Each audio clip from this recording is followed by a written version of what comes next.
What's up, guys? Welcome back to Jake's Home Lab. Today we're going to be installing Home Assistant, which is a home automation system. It's used to link all your smart home devices and put it into one place. So let's get into the install. I did make an LXC on my server using my template. If you want me to show you how to do it, how I made my templates, please just let me know and I'll make a video on that as well. So let's just go over the basic specs. I'm on Linux, Proxmox LXC.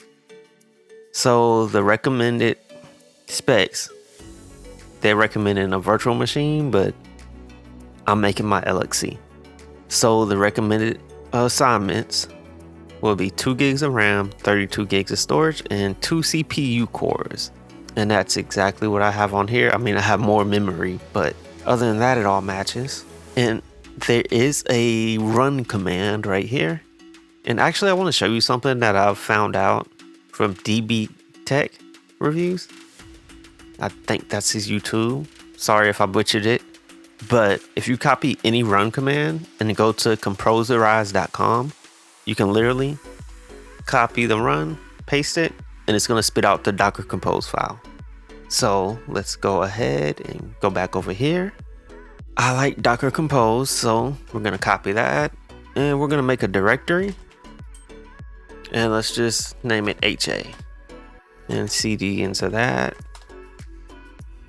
Okay, now we're going to make the compose file. So I'm going to use nano. You can use vim if you want. So I'm going to sudo nano docker compose.yaml. And then I'm going to copy this, paste it in. Oops. There we go. I'm going to change my time zone. And then I'm going to put my volumes. You don't have to change any of this, by the way. The only thing you have to do is put where you want your config to be at. I'm going to append all of these so it just puts everything in the same folder that I'm launching the compose file. Okay, and restart unless stopped. You want that so every time the system restarts, it'll automatically start that container. You want it to be privileged. And the network mode should by default be host. So we're going to close that. And actually, before we do any of that, I want to update the repo. So sudo apt update. You always want to run this first. Actually, I should have did it before, but you always want to run it first, especially because my template, I think I made it in like last December. So yeah, you always want to run sudo apt update first. And now we're going to upgrade. -y. -y just says yes to everything. Okay, now I just want to double check the compose file. So I'm going to ls just to make sure I spelled it right. I do have typos sometimes, so I want to make sure you always want to make sure you spell it right. And I'm going to check the inside by doing a cat docker compose.yaml. There we go. Okay, everything looks good. So now we can sudo docker compose up -daemon. Forgot the up. There we go. And by default, it does do it as a HTTP, so no HTTPS. Okay, now that everything is done, we're gonna go ahead and get the IP for the LXC. So IP add. That's like ifconfig. I don't have the tools installed for ifconfig, so IP adder. And this is the IP that it gave me.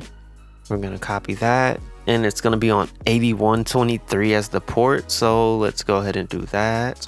.55 port 8123. Okay, so we should be done with the Proxmox side. So I'm just going to make this full screen. And this is what you're greeted with. Welcome. Are you ready to awaken your home? Reclaim your privacy and join a worldwide community of tinkerers. So you do have an option to restore from an uploaded backup. They have their own cloud, so you can sign up for that. That does cost money, and I'm not doing that. I like to be free. So you can restore it from your Home Assistant cloud as well. So we're just going to create my smart home. I don't know. Let's put Jake's Home Lab. Any password 123. You're going to confirm the password. I think I typed it right. Okay, and then it's going to ask for your street address. I'm just going to leave it the same. I'm not trying to DDoS myself. So we're gonna do that. United States.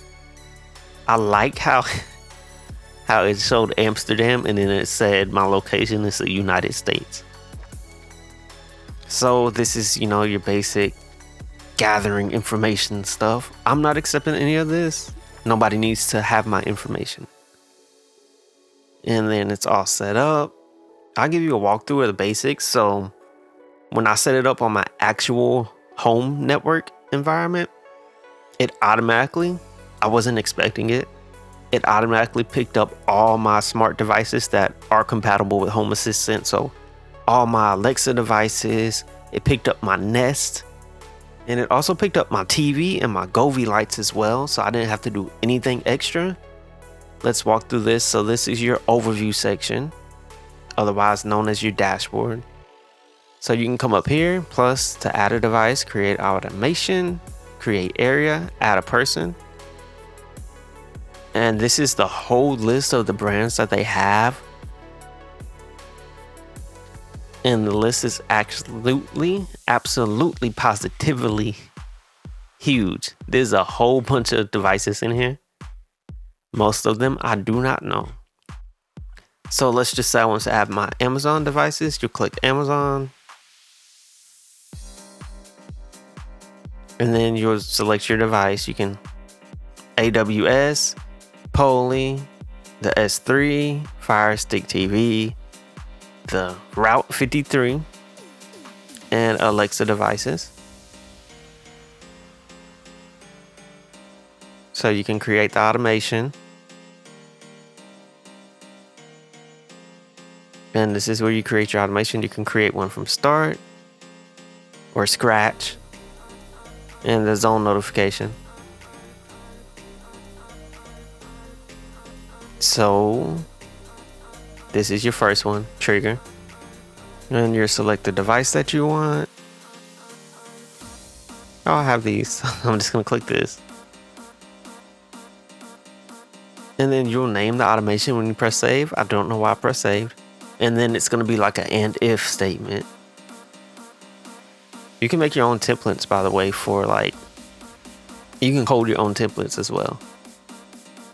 Let me delete this.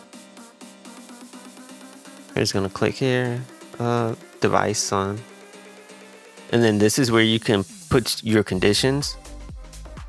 So like if it was sun on, and if sun on is idle, then this would be the action that you would do. And you can turn it off. I actually have my TV set up that way because I don't want to use the TV's timer. The TV's timer, for some reason, it doesn't work very well. Like, I guess after the power went out, it kind of messed up the time. So I literally could not.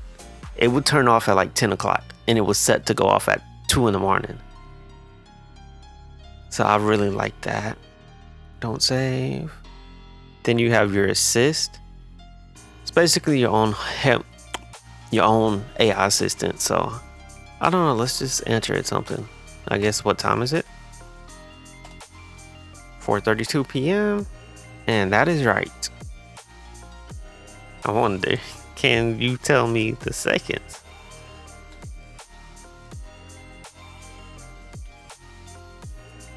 Okay, can't tell you seconds, but it can tell you the time and stuff like that. It'll help you out.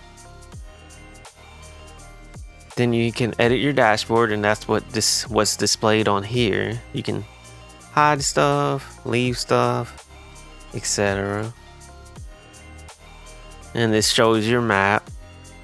I don't know why you would want the map, but it's nice to have. It looks pretty. Your energy, you can connect it to your energy provider, and you can see all your energy stats here. This is just showing the activity, so it's like a log list. Then your history, I believe this shows like the automations history. You have your media sources, so camera, image upload, my media, radio, browser, text to speech. And then you have a little to-do list. Let's check out the developer tools. So developer tools, they have where you can check and restart. You can check the configuration just to verify it, and then you can restart it, the service. And then down here you have your YAML configuration reloading. I have not had a need for any of this, so I don't know what any of this does. I just want to let you know that this shows the states of everything. Then it shows the actions. You can reload, toggle, trigger, turn off, etc. Or you can do the same thing, perform an action, or go to YAML mode. What's the YAML mode look like? Okay, that's what the YAML mode looks like. Then this is where you can make your templates. You know, you put all your coding here.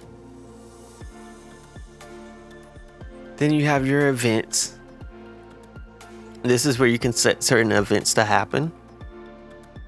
A lot of this is basically common sense. Statistics. Assist, which okay, just to see how they'd be parsed. I don't know, let's just type something. What time is it? Oh, okay, I see. It's just giving you a way to see how it's gonna be if you do want to make your templates. It's gonna show you how to put it, basically. That's what I'm getting from it. If I'm wrong, please don't hesitate to let me know. Then you have your settings, Home Assistant Cloud. If you have the Home Assistant Cloud, you can log in here. Devices and services, it's going to show all your devices, integrations, entities, and helpers as well. A helper is like a button that you can put on your dashboard, and you can control it from there without having to go deep into the system. Automation, scenes, scripts, and blueprints is what's under the... Oh, there's blueprints already here. So what's under automations and scenes. Areas, labels, and zones. You can make your own areas. You can create floor. So if you have a 2-story house, you can do floor 1, floor 2, and put your areas on that. Has your labels and your zones. And a zone is mostly used if you have another house. That's what I get from it. And you can have different dashboards. As you can tell, they have built-in ones for home, light, security, climate, energy, and then maps. Voice assistant. This is where you can manage the voice assistant. If you have Home Assistant Cloud, you get the point. They want to sell you their cloud. I get the point. You can use the amazing speech options, or you can use Google Assistant, and I don't want to say the word. I have devices in here, so I'm not going to say it. But you can add your own assistant. And expose. This is what will be exposed to the assistant. So if I want to expose a shopping list to the assistant, I can do that. Ask the assistant, like, hey, what do I need to pick up from the store today? You can do that. You can set up NFC tags, QR codes. And then this is where you can manage the people. You can, obviously, if you're the admin, you can add another person, another user. I don't know why they didn't put it as user, but same thing. Then you have system, and there's a lot of settings in here. You can change this, Celsius, Fahrenheit, AI suggestions. This is where you manage your updates.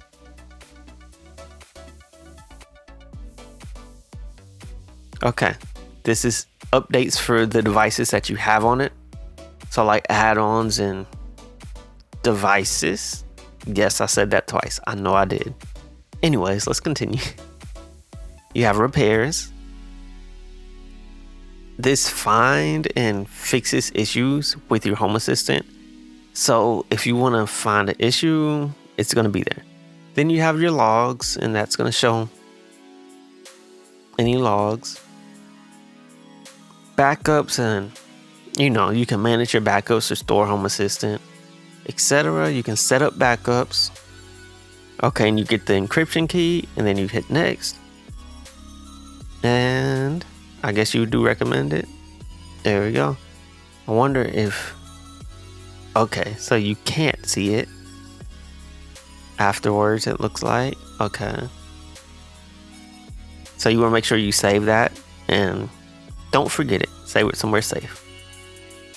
You can set daily backups. Keep the last 3. Settings in history for your backups. And local backup only. They have analytics. You can see your analytics. Well, you can see your analytics. This is if you go ahead and opt in, your privacy features. I'm not opting in. Home Assistant Labs. So that's previewing new features. It's like your beta build. Network. And this is where you will put your network. So if you do decide to access it from anywhere, you can put your URL. So if you do like Cloudflare tunnel, you put your URL here and it's gonna work. It shows your network adapter, your network discovery options. So DHCP browser, SSDP, and zero config browser. I only know what DHCP is, and that's literally all I know on that one. Then you have your hardware, and I believe this is going to show you your hardware. I wonder if it's going to get it right. Okay, so it says I have... Okay, it's showing what I have in total on my system. Okay, that's cool. I wish it would show like the actual LXC's hardware, but that's fine too. Shows the usage. 63% of my memory is being used. I need to upgrade that. Then you have your notifications. And then you have your button for your user, your general tab. And this is where you see all the user settings, language, formats, first day of the week. You can start on Monday, Saturday, and Sunday. Saturday? Huh, who starts the week on Saturday? Interesting. Then there's advanced features and okay, I guess that doesn't do anything. Obviously it does something, but I don't know what it does. Display entity IDs in the picker. Your browser settings, you have your themes. You can change that. Not doing that. Go back to dark mode. Always hide the sidebar. So then you just click here. Receive notifications. It requires SSL for the front end to do this. Suspend background connections and keyboard shortcuts. Then you have your security tab. This is where you change your password. Add multi-factor authentication. So I was trying to get that to work on my actual live environment one, but I couldn't seem to get it to work. If anybody knows how to get this to work, please let me know. So I literally connected it to my TOTP, put the code in, and it didn't do anything after that. You can refresh tokens. Maybe that's what I had to do. Maybe I have to do an access token. This is for long-lived tokens. And I believe that's it. Thank you for watching. If you enjoyed the video, please leave a like, comment, and subscribe. Also, let me know what you're going to do with your Home Assistant. Have a great day. I'm signing out.